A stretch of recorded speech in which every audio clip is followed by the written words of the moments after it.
గోవిందా హరి. అథ వ్రతకథా ప్రారంభ. సత్యనారాయణ స్వామి వారి యొక్క వ్రతకథ. మీకు ఈ వ్రతకథ అంతా అసలు వాస్తవంగా కథ ద్వారా మనకి అందరికీ మహర్షులు ఏం చెప్పాలనుకున్నారో, మనందరికీ ఎవరైనా సరే ఏం చెప్పాలనుకున్నారో వాటిని కొంత భాగం ఆల్రెడీ ముందు ఇంట్రడక్షన్ రూపంలో ప్లస్ పూజ రూపంలో నేను కొన్ని విషయాలు మీకు ప్రస్తావన చేసేసాను. ఇప్పుడు అయినప్పటికీ కూడా జనరల్గా అందరూ చెప్పుకునే కథతో పాటుగా ఇంకొన్ని కొత్త విషయాలు మీకు చెప్పడానికి ప్రయత్నం చేస్తాను. అథ వ్రతకథ ప్రారంభ. అందరూ అక్షతలు పట్టుకోండి, మీరు తీసుకోండి, మిగిలిన వాళ్ళందరికీ పాస్ చేయండి, అందరూ తీసుకోండి, పంపిణీ చేయండి. పట్టుకున్నారా? చెప్పండి అందరూ కూడా. జై బోలో సత్యదేవ మహారాజ్ కీ జై. శ్రీమద్ రమారమణ గోవిందా హరి. ఏకదా నైమిషారణ్యేన శేషౌనకాదయః ప్రప్రచ్ఛురానతం సర్వే సూతం పౌరాణికం ఖలు. ఇవి సంస్కృతంలో శ్లోకాలు ఉన్నాయి. వాస్తవంగా పూర్వం సంస్కృతమే మాట్లాడుకునేవాడు కాబట్టి అంతా సంస్కృతంలో ఉండేవి. ఇప్పుడు ఇలా చెప్పుకుంటూ పోతే వ్రతేన తమసా కిం వా ప్రాప్యతే వాంఛితం ఫలం తత్సర్వం చదువిచ్చామః కథేస్వ మహామునే అని చదువుకుంటూ పోయాను అనుకోండి, ఎవరికి అర్థమవుతుంది? ఆయన ఏదో చదువుకుంటున్నాడని ఆయన గోల అయిందంటారు. అందుకని మనకు అర్థమయ్యే రీతిలో వ్రత కథలు తెలుగులో రాశారు మా అందరూ, పుస్తకాలు రాసిన వాళ్ళు కూడా తర్జమా చేసి. అందువల్ల నేను కూడా కథని అందరికీ తేటతెల్లంగా అర్థమవడం కోసం మన తెలుగులో, మనకు అనువైన భాష తెలుగు కాబట్టి తెలుగులో, నేను ఇంగ్లీష్ హిందీ పెద్దగా చెప్పలేను కాబట్టి తెలుగులో చక్కగా మీకు చెప్పడానికి ప్రయత్నం చేస్తాను. పూర్వం నైమిషారణ్యం అనబడే అరణ్యంలో, అంటే ఆ అరణ్యం పూర్వం ఉంది ఇప్పుడు లేదా అనుకోబాకండి, ఎప్పుడు ఉంది. ఉత్తరప్రదేశ్ అటు సైడ్ మొత్తం నైమిషారణ్యం, మన ఆంధ్రప్రదేశ్ వైపు ఉన్నది దండకారణ్యం. ఇట్లా 10 అరణ్యాలు ఉన్నాయి. 10 దశారణ్య అయితే అంటారు మహాసంకల్పంలో. 10 అరణ్యాలు, వీటిల్లో ప్రాముఖ్యంగా అరణ్యాలు కొన్ని. అందులో నైమిషారణ్యం చాలా విశేషం. ఎందుకంటే ఈ అరణ్యం ఎందుకు విశేషం అంటే, సూత మహర్షుల వారు అక్కడ ఆశ్రమం వేసుకొని ఉన్నారు. సూతుల వారు నివసించిన ప్రదేశం కాబట్టి ఈ అరణ్యానికి ఎంతో ప్రాముఖ్యం. ఇంకా సీతామ్మవారు భూగర్భంలోకి పోయిన అరణ్యం కూడా అదే, అందుకని ఇంకా విశేషం. లవకుశులు పెరిగిన అరణ్యం కూడా నైమిషారణ్యమే, అందుకని కూడా విశేషం. ఇలా ఎన్నో విశేషాలు, నైమిషారణ్యంలో లేని విశేషాలు లేవు అసలు. అందుకని నైమిషారణ్యానికి చాలా పెద్ద పేరు. ఈ అరణ్యంలో సూతుల వారు, సూత మహర్షి అంటే మీకు తెలుసు కదా, వేదాలు భాగాలు చేసింది వేదవ్యాసుల వారైతే వాటిని పురాణాలుగా, ఇతిహాసాలుగా, కథలుగా మనకు అందించిన ఆయన సూత మహర్షి, సూతుల వారు. మీకు తెలుసు ఆ విషయం, నేను ఎక్కువ దాని ప్రస్తావనలోకి వెళ్ళట్లే ఇప్పుడు.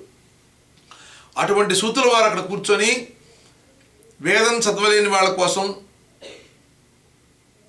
పురాణాలు, ఇతిహాసాలు చెప్తూ, వేదం చదివే వారికి వేదాలను అందిస్తూ ఇలా చక్కగా ఆయన ఆశ్రమం వేసుకొని ఉన్నారు. ఆయన దగ్గర ఎంతోమంది చదువుకోవడానికి వస్తున్నారు, పోతున్నారు. ఇలా వచ్చిపోయిన వాళ్ళల్లో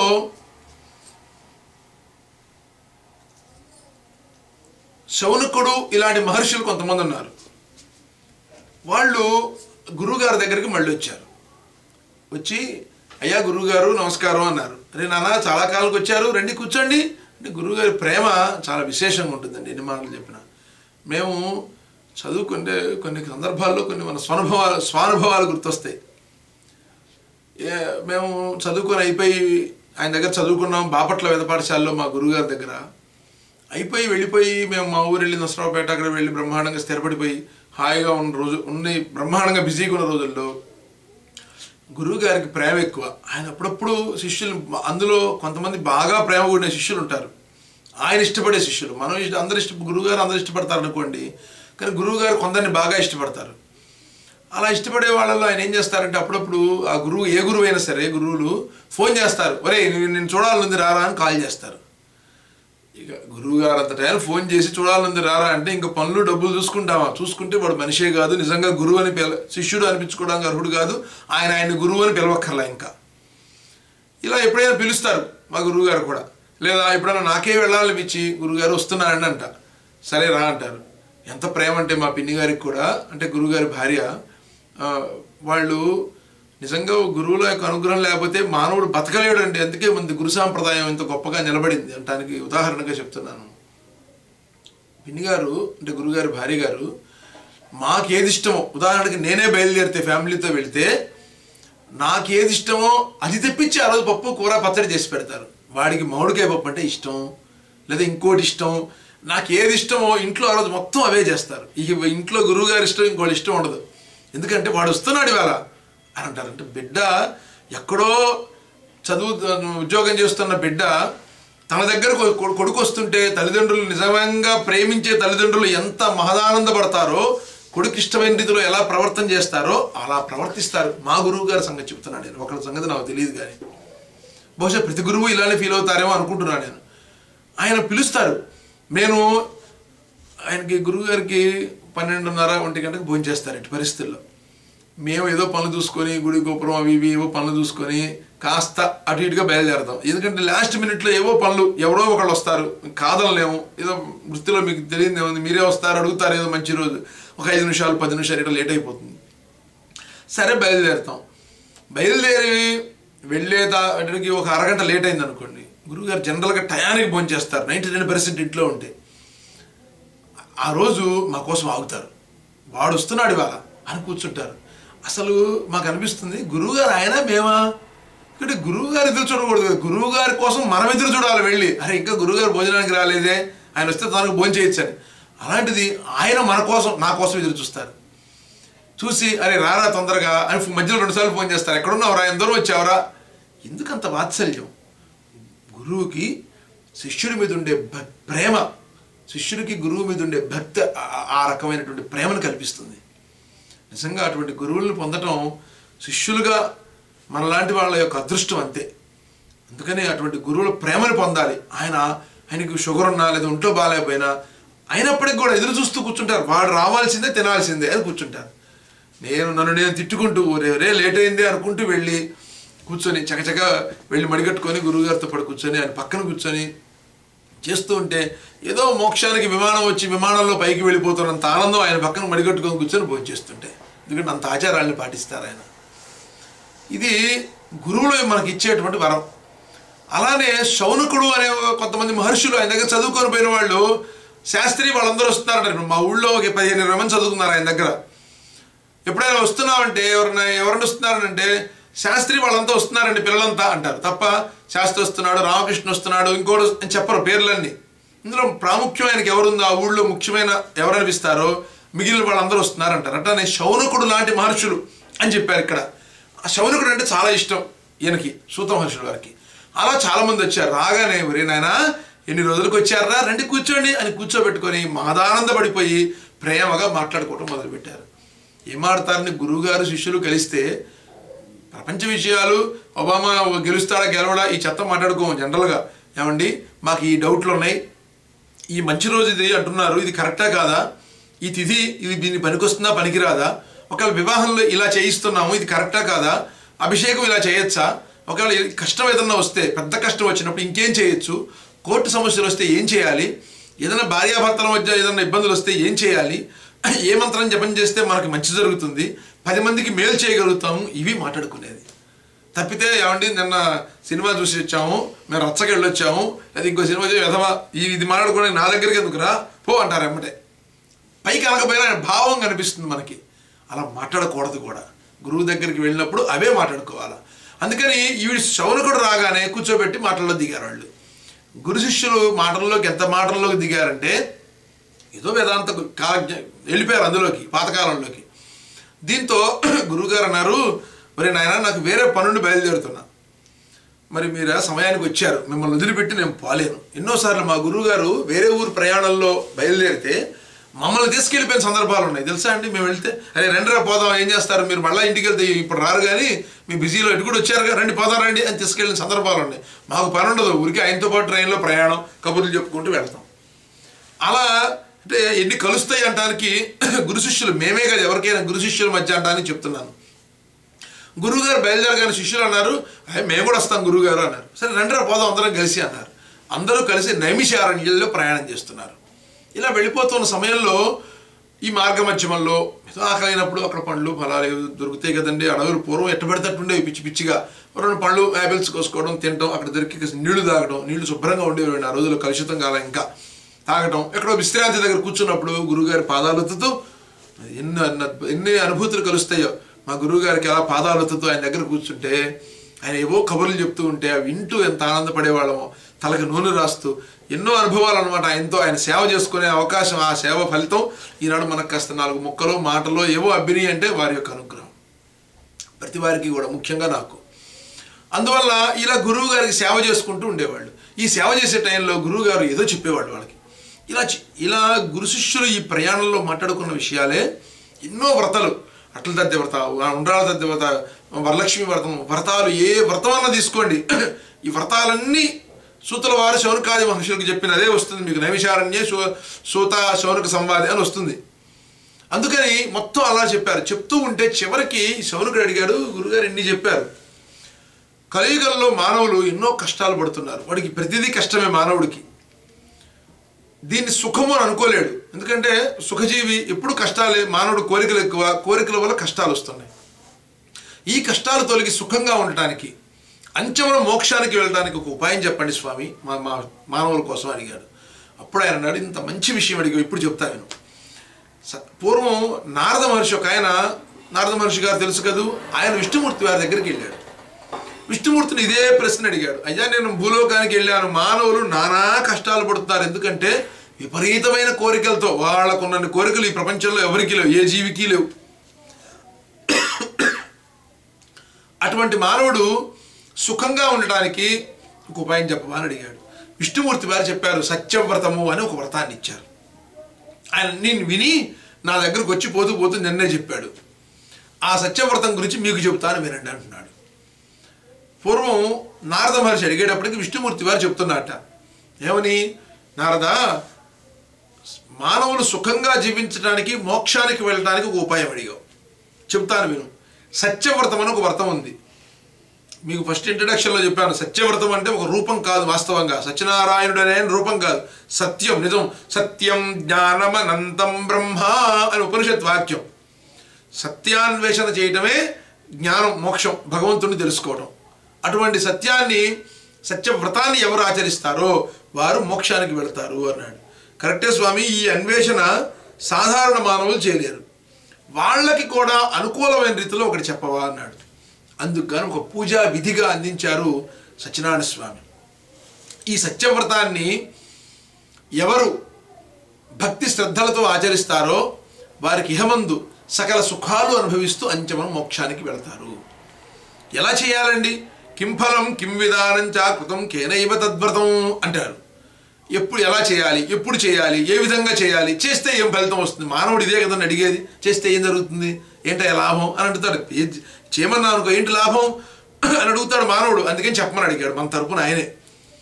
ఆయన అన్నాడు, సత్యనారాయణ వ్రతం ఎప్పుడు చేయాలంటే కార్తీక మాసంలో, మాఘమాసంలో, వైశాఖ మాసంలో, శుభదినముల యందు, ఆశ్వేయ మాసంలో శుభకార్యాలు జరిగినప్పుడు ఈ వ్రతం చేసుకోవచ్చు. ఎందుకు 4 నెలలు చెప్పాడు తెలుసా అండి? ఈ 4 నెలలు చెప్పింది మిగిలిన నెలలు చెడ్డమని కాదు. సత్యనారాయణ వ్రతం సర్వకాల సర్వావస్థల యందు చేసుకోవచ్చు. మరి ఎందుకు 4 నెలలు చెప్పాడంటే, ఎవరైనా బద్ధకస్తుడు, అబ్బాయి ఈ వ్రతం రేపు చేద్దాం, ఎల్లుండి చేద్దాం, మంచి రోజు చూద్దాం అని అనుకుని ఎత్తుకుతుంటారు కొంతమంది బద్ధకస్తుల సంగతి చెప్తున్నారు ఆయన. వాళ్ళకి అరే కార్తీక మాసం రా, ఇంతకంటే మంచి రోజు రాదురా అంటేనన్నా చేస్తాడేమో, ఈ నెలలో చేస్తే పెద్ద పుణ్యం వస్తుందిరా అంటే అన్నా వ్రతం చేస్తారేమో అనే ఉద్దేశంతో మాట్లాడిన మాటలే తప్ప ఈ నెలలో చేయాలి, ఈ నెలలో చేయకూడదు అనే మాటలు లేదు. సత్యనారాయణ స్వామి వ్రతం సర్వకాల సర్వావస్థల యందు ఈ వ్రతం చేసుకోవచ్చు. అందువల్ల ఈ వ్రతాన్ని ఈ 4 నెలల్లో చేసుకోవచ్చు. వ్రతం చేయాలి అనుకున్న వాళ్ళు ఏం చేయాలి? సూర్యోదయాత్పూర్వమే, ఆ రోజు 10 దాకా నిద్రపోతే సరిపోదు. పంతులు గారు వచ్చేది 9:30 కదా అని 9ంటికి నిద్రలేస్తే సరిపోదు. పొద్దున 4ంటికే నిద్ర లేవాలి, తల మీద స్నానం చేయాలి, శుచి అవ్వాలి, ఇల్లంతా శుభ్రం చేసుకోవాలి, పూజా స్థలాన్ని శుద్ధి చేసుకోవాలి. ఇలా చేసుకొని ఒక మండపం ఏర్పరిచి సత్యనారాయణ స్వామి పటము, కలశము ముందు, పైన పటము, కింద కలశము, కలశం ముందు ఒక టవలు, మండపారాధన సెట్టింగ్ కింద మీకు చూపించాం కదా, మనం పూజ చేసాం ఇప్పటిదాకా, అలా చేసుకోవాలి. మొత్తం రెడీ చేసుకొని సత్యనారాయణ స్వామి వారి యొక్క వ్రతాన్ని ఆచరించాలి. ఈ వ్రతాన్ని సాయంకాలం చేసుకుంటే, ఉపవాసం ఉండగలిగి చేసుకుంటే మంచిదే. లేదా ఉదయం అయితే ఫ్రెష్గా ఉంటాం. ఎందుకంటే ఇప్పుడు మానవులకి ఇది పూర్వకాలంలో సాయంత్రం బాగుండేది. ఇప్పుడు ఏమైందంటే విపరీతమైన టెన్షన్లు. మన ఊరుకున్న వెధవది మన ఫోన్లు ఊరుకోవు, మనకేం టెన్షన్ ఉండదు. మన టెన్షన్, మన ఫోన్ మనకు టెన్షన్ తెచ్చిపెడుతుంది. ఎవడో కాల్ చేస్తాడు, ఏదో చెప్తాడు, మనసు పాడైపోతుంది. సో నువ్వు ఇంత ఉపవాసం ఉన్నా నీ మనసు పాడైందా, పూజ ఫలితం రాదు. అందుకని ఏం చెప్పారంటే, మేమేం చెప్తున్నామంటే ఉదయం చేసుకోండి, హాయిగా ఉంటుంది, మనసు హాయిగా ఉంటుంది, ఏం తినవు, ప్రశాంతంగా ఉంటావు, స్నానం చేయి, రెడీ అయ్యావు, పూజ చేసుకో, 9 మొదలు పెట్టుకో, 12 గంటకు అయిపోతుంది, కమ్మగా భోజనం చేసి అయిపోతుంది. అలా కుదిరి నీకు హాయిగా ఉంటే సాయంత్రం కూడా చేసుకోవచ్చు. అందువల్ల ఇలా చేసుకోవాలి. సత్యనారాయణ స్వామి వ్రతం ముందు గణపతి పూజతో దీపారాధన చేయాలి, గణపతి పూజతో ప్రారంభించాలి.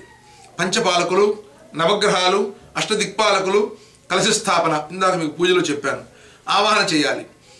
సత్యనారాయణ స్వామికి పంచామృత పాలు, పెరుగు, నెయ్యి, తేనె, పంచదార, పంచామృతాలతో అభిషేకం చేయాలి. శుద్ధి చేసి మండపం మీద పెట్టాలి. అష్టోత్తర శతనామాదులతో పూజ చేయాలి. ఈ రకంగా ఎవరు భక్తి శ్రద్ధని వదిలిపెట్టకుండా, గుర్తుపెట్టుకోండి, భక్తి శ్రద్ధ నీలో ఉంటే దేవుడు దిగి వస్తాడు, భగవంతుడు దిగి వస్తాడు అన్నారు ఒక ఆయన. భక్తి శ్రద్ధ లేకపోతే నువ్వు ఏం చేసినా, ఎంత ఖర్చు పెట్టినా నిరుపయోగం, ఉపయోగం లేదు, గుర్తుపెట్టుకోండి. అందుకని ఈ రెండింటిని నువ్వు బాగా ఖర్చు పెట్టి ఎవరు ఈ వ్రతాన్ని చేస్తారో వారికి సత్యనారాయణ స్వామి వారి యొక్క పరిపూర్ణ అనుగ్రహం లభిస్తుంది అన్నారు. బాగుందయ్యా, మరి ప్రసాదం ఏం పెట్టాలి? గోధుమ పిండి లేదా గోధుమ రవ్వ, అందులో పంచదార, మనకి పంచదార ఈజీ, ఇప్పుడు బెల్లం కంటే పంచదార చీప్ అయింది కదా, అందుకని పంచదార శుభ్రంగా కలిపి అందులో నెయ్యి వేసి బాగా కలిపి ముద్దగా కలిపి, ఫ్యాట్ వస్తుందనే భయపడక్కర్లా, ఎందుకంటే స్వామికి పెట్టే ప్రసాదం. గుర్తుపెట్టుకోండి, స్వామికి సమర్పణ జరుగుతుంది, మనం ఫ్యాట్ వస్తుందన్న పదమే రాకూడదు అక్కడ, ఎందుకంటే నువ్వు తింటానికన్న భావన వస్తే అది ఎంగిలైపోతుంది. అందుకే మనం ఒక పెద్ద ఆయన చెప్పారు, ఒక ఆయన, ఎవరైనా ఒక పండు చూడగానే ఈ పండు ఎంత బాగుంది, భలే ఉంటుంది, తింటే అన్నీ కనిపించిందా, ఇంకా దేవుడికి పనికిరాదు, ఎంగిలవుతుంది, ఎంగిలి అయిపోయినట్టే. ఇక చూడగానే ఇవి స్వామికి పెడితే బాగుంటుంది అన్నావా, పెట్టి అప్పుడు నువ్వు తినచ్చు. నీకు తినాలనిపించిన తర్వాత నువ్వు దేవుడికి పెడితే నీ ఎంగిలి పెట్టినట్టే. అందుకని కలిపేటప్పుడే అమ్మో ఇంత నెయ్యా, అమ్మో ఎంత ఫ్యాటో అనుకున్నావా, అది ఎంగిలి అన్నవే, ఇంక నువ్వు దేవుడికి పెట్టక్కర్లా, ఎందుకంటే నువ్వు తినడానికి కలుపుకుంటున్నావు కదా ఇప్పుడు. అందుకని స్వామికి కలిపేటప్పుడు నువ్వేం చూడొద్దు, నువ్వు తినేది ఒక స్పూనే కదా, 2 స్పూన్లు తింటావు బాగుంటే, అంతకుమించి ఇంకేమీ లేదు. కాబట్టి బాగా నెయ్యి కలిపి ముద్దగా కలపాలి బాగా. అందులో జీడిపప్పు, కిస్మిస్, బాదం పప్పు, చెర్రీస్, ఏవి దొరుకుతాయి ప్రసాదాలు, అంటే ఏవి దొరుకుతాయని అంతా అడ్డమైనవని అయిపోకండి, వీటి చెప్పిన వాటి వరకు ఇందులో ఏవి దొరికితే అవి చక్కగా వేసి బాగా కలపండి. చక్కగా డెకరేట్ కూడా చేయొచ్చు మేము ముందుగా కలుపుకుంటే. నైవేద్యం, ఇవి స్వామికి నైవేద్యం పెట్టాలట. ఇంకా బాగా పండిన ఈ మధ్య అరటిపళ్ళు తెస్తారు పూజ దగ్గరికి. ఇట్లంటే ఎరగవు రావు, మన చేతికే రాకపోతే గోల్డ్ పెట్టి పీకిన రాకపోతే దేవుడు ఎట్ట తింటాడు చెప్పండి పాపం. పచ్చిపళ్ళు ఎక్కడ మనం తినగలమా, అబ్బే అంటాం, దేవుడు ఎట్ట తింటారు. అందుకని బాగుగా పండిన అరటిపళ్ళు అని చెప్పాడు. అరే ముందు మానవులు బద్ధకస్తులు ఏవో తెచ్చి పడేస్తారు, ఇవి మనం తినగలుగుతామా లేదని కూడా చూసుకోరు. అందుకని బాగుగా పండిన అరటిపళ్ళు పుస్తకాలు రాశారండి, నేను చెప్పట్లా ఈ మాట, ఎందుకంటే మన బద్ధకాన్ని మహర్షులు కొన్ని వేల సంవత్సరాలను గ్రహించారు, మానవులు ఇంత బద్ధకస్తులు ముందు కాలాల వాళ్ళని. అందుకని పండిన పండ్లు ఏవైనా సరే చక్కగా స్వామికి పెట్టి నివేదన చేయాలట. ఇలా భక్తి శ్రద్ధలతో, మా ఇంటికి ఒక అతిథి వస్తున్నారు, ఆయనకి నేను బ్రహ్మాండంగా పెట్టాలనే భావనతో ఎవరు ఇంత భక్తి శ్రద్ధతో స్వామిని ఆహ్వానించి పూజ అర్చన చేసి నివేదన చేసి ఇలా ఎవరు భక్తి శ్రద్ధలతో ఆ స్వామిని పూజిస్తారో వారికి సత్యనారాయణ స్వామి వారికి అనుగ్రహం వలన సకల శుభాలు సుఖాలు చేకూరుటయే కాక అంచెమున ఈ వ్రతాన్ని బాగా వింటుండే ఎవరు పిలిచినా వెళ్ళాలి. నాకు కుదరదండి అనకూడదు, పనులన్నీ చూసుకుని ఆఖరణ పూజ చేయడానికి బాగూడదు.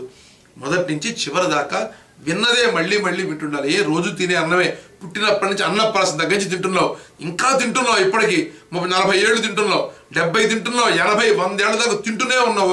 ఎప్పుడన్నా నిన్న తిన్నది మొన్న తిన్నదని మానేసావా, పొరపాటును కూడా మానేయవు. పదార్థం మారింది కానీ తినటం మాత్రం మానట్లా. మనిషి జీవితంలో షుగర్ అంటాడు కానీ స్వీట్ తినాలనిపిస్తుంది, తింటల్లా ఒకటేం కాదులే అంటున్నావు. డ్రింక్ వద్దంటాడు, తాగటల్లా.